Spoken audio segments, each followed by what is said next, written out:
Sari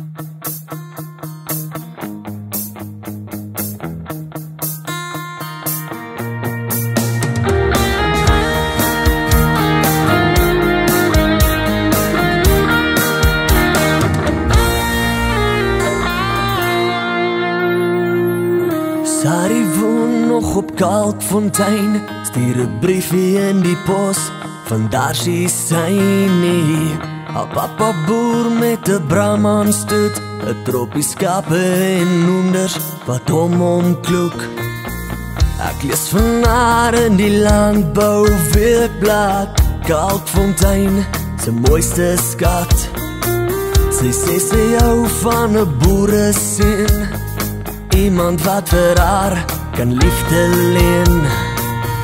Pak af by my, op die plaas by Kalkfontein.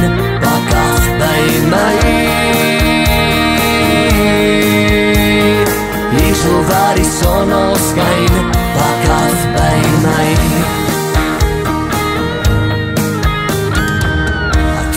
Toe op die eerste date, op 'n plekkie net so buite na Boomspruit. Sy raak verlief en ek toe ook. Na daai eerste soen was ek verlore en sy sê, pak af by my, op die plaas by Kalkfontein. Pak af by my, hier so waar die son nog skyn. Pak af by my, op die plaas by Kalkfontein. Pak af by my,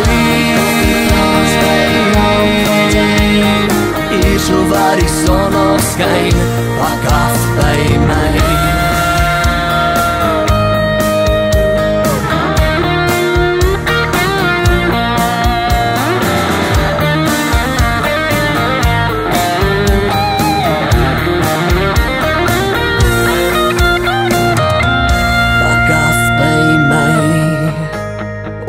Plaas by Kalkfontein, pak af by my, hier so waar die son nog skyn. Pak af by my, op die plaas by Kalkfontein. Pak af by my, hier so waar die son nog skyn. Pak af by my, op die plaas by Kalkfontein.